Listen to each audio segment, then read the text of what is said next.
अस्सलाम वालेकुम dear students. Growth first complete हुआ है, ग्रोथ फर्स्ट फेज। दूसरा फेज होता है that's known as S phase. S phase का एक और नाम होता है synthetic phase.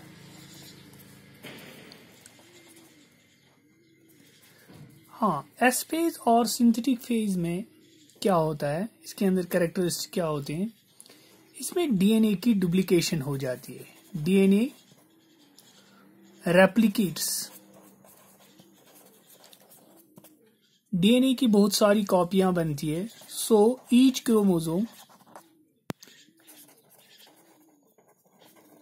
Chromosome is formed of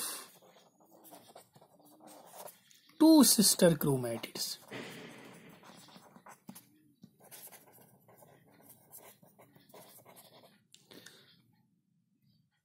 Joined at centromere.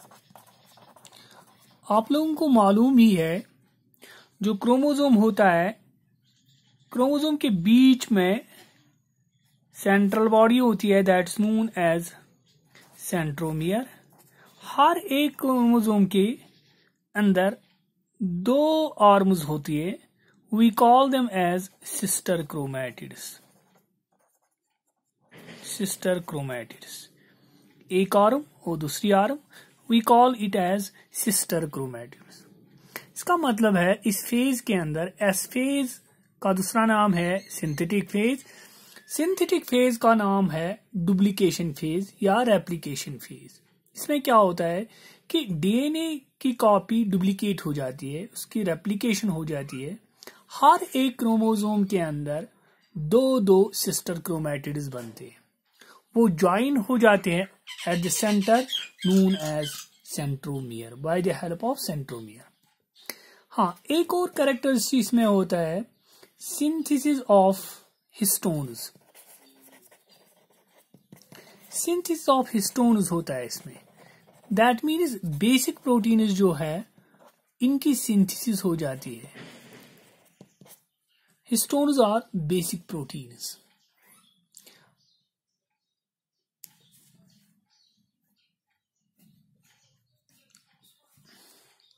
बहरहाल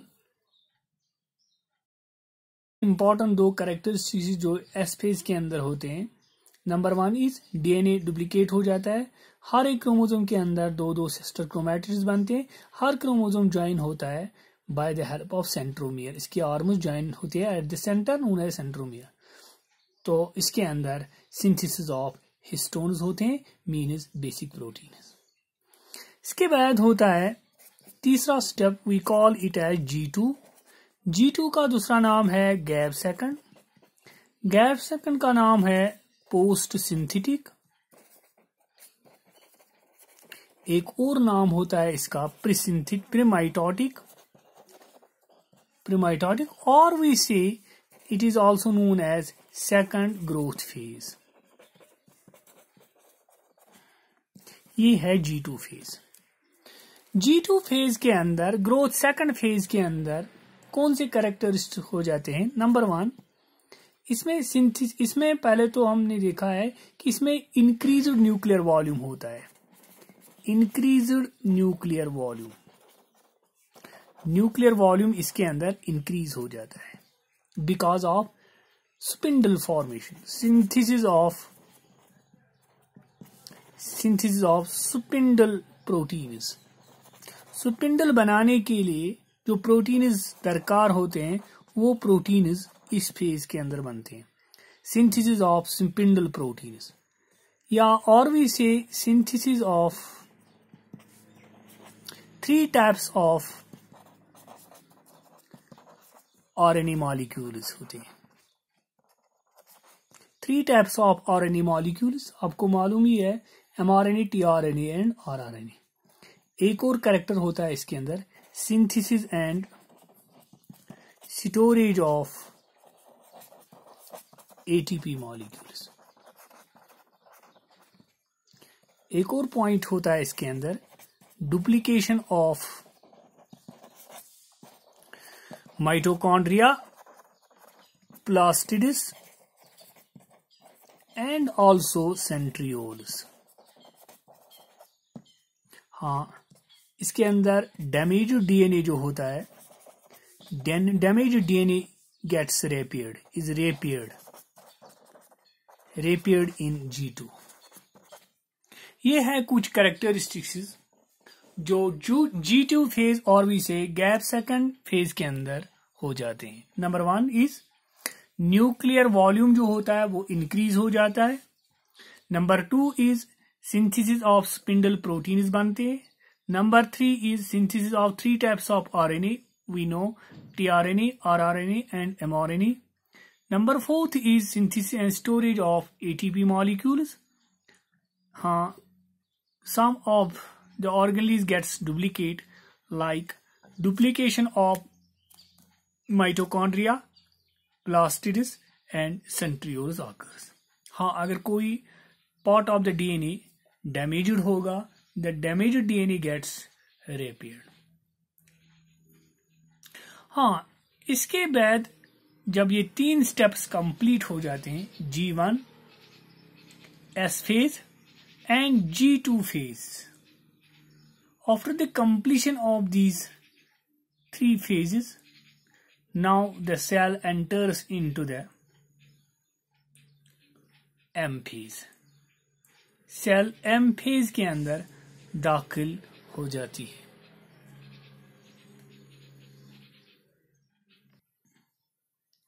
हाँ, इससे कबल हम M phase डिस्कस करेंगे, माइटोटिक फेज डिस्कस करेंगे।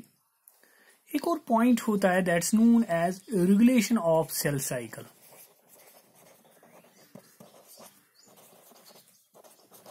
रेगुलेशन ऑफ सेल साइकिल देखा गया है कि या तो न्यू सेल जो होती है पहले G1 में दाखिल होती है, फिर S में दाखिल हो जाती है, फिर S के बाद G2 में, G2 के बाद वो M फेज में दाखिल हो जाती है। लेकिन समटाइम्स ये भी देखा गया है कि it may gate arrested at a specific point of G1 phase. कभी कभार it may gate arrested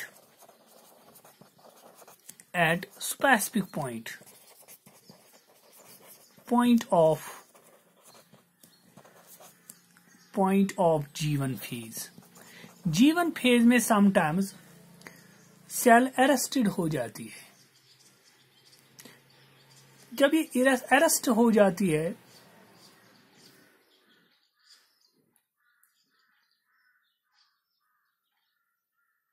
it में स्टॉप इट्स डिवीजन। जब अरेस्टेड होगी तो इसका डिवीजन स्टॉप हो जाता है। Then it enters into the another phase that is known as G0 phase. G0 phase का एक और नाम है क्विसेंट फेज, या इसको G0 स्टेज भी कहते हैं, या इसको स्टेट ऑफ अरेस्ट स्टेज भी कहते हैं। स्टेट ऑफ अरेस्टेड स्टेज भी कहते हैं, या स्टेट ऑफ अरेस्टेड स्टेज, या स्टॉपेज स्टेट भी कहते हैं इसको। But it depending upon the requirement of the organism, cell in G0 phase के अंदर can resume the growth. Sometimes क्या होता है, sometimes G0 के बाद ये दाखिल दोबारा हो जाती है G1 में। Sometimes it re-enters, दोबारा ये वापस चली जाती है, re-enters into the G1 phase, दोबारा वापस चली जाती है G1 phase के अंदर, तो कंप्लीट कर रही है अपनी स्टेज। लेकिन बहुत सारे सेल्स देखे गए हैं, इट में undergo cell differentiation and specialization, but they remain in the G0 phase. Some of the cells which remains in the G0 phase, you know that in which nerve cell is included, क्योंकि nerve cell G0 phase के अंदर रहती है। या और भी से RBCs या sometimes blood WBCs.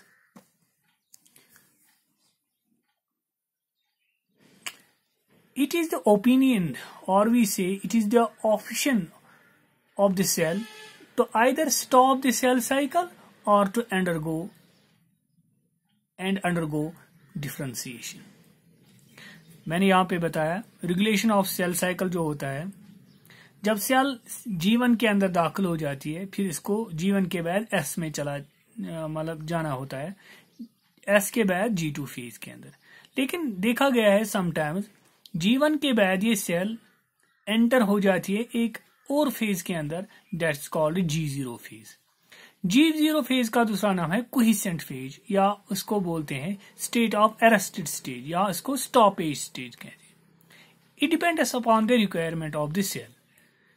हाँ, sometimes it gets arrested in the G1 phase, now enter into the G0 phase. कुछ मुद्दत के बाद, कुछ टाइम गुजारने के बाद ये दोबारा री एंटर हो जाती है इनटू द G1 के अंदर, वापस आती है G1 के, फिर अपना साइकिल कंप्लीट कर ग्रोथ फेज कंप्लीट करती है. लेकिन कुछ सेल्स वहां पे डिफरेंशिएशन करने के लिए या अपनी स्पेशलाइजेशन के लिए वो इसी स्टेज के अंदर रहती है. उन सेल्स में सबसे बढ़िया सेल जो है that is known as nerve cell. आपने ये भी सुना होगा कि नर्व सेल जो होती है इट नेवर गेट्स डिवाइड, ये कभी डिवाइड नहीं हो जाती है. या RBCs never gets divide because they remain in the G0 phase, means stoppage phase. They does not enter into the division phase. हाँ, रेगुलेटरी प्रोटीन्स जो सारे सेल साइकिल का होता है, regulatory proteins which regulates the cell cycle. Regulatory proteins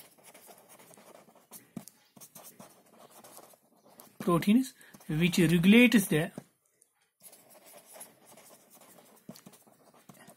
cell cycle known as, उनको बोलते हैं cyclin dependent kinases. Cyclin dependent kinases या और भी से CDKS, cyclin dependent kinases and cyclins which associate to form an activated heterodimeric complex called cell cycle engine. इनको cell cycle engine भी कहते हैं.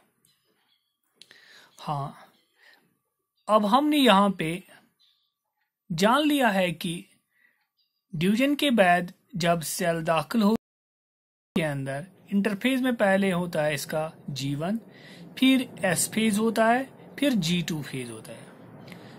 रेगुलेशन ऑफ सेल साइकिल में मैंने बताया कि समटाइम G1 के अंदर ही सेल अरेस्ट हो जाती है, then it enters into the stoppage phase, that's known as G0. Some of the cells they come back again into the G1, कुछ सेल्स री एंटर हो जाती है बैक इनटू द G1, फिर S फेज, फिर G2 फेज, तो फिर वो अपना साइकिल कंप्लीट करती है. लेकिन कुछ सेल्स जो G0 के अंदर ही रहती है और वहां पे ही अपनी डिफरेंशिएशन स्पेशलाइजेशन कंप्लीट करते हैं, उनमें से है नर्व सेल और RBCs. हाँ, रेगुलेशन के लिए जो प्रोटीन्स होते हैं, रेगुलेटरी प्रोटीन्स जो होते हैं for regulation of cell cycle, जिसके जरिए रेगुलेट हो जाता है, कंट्रोल हो जाता है सेल साइकिल, उन प्रोटीन्स का नाम है cyclin dependent kinases. We call it as cell cycle engine. इसको cell cycle engine भी कहते हैं. Wish you all the best.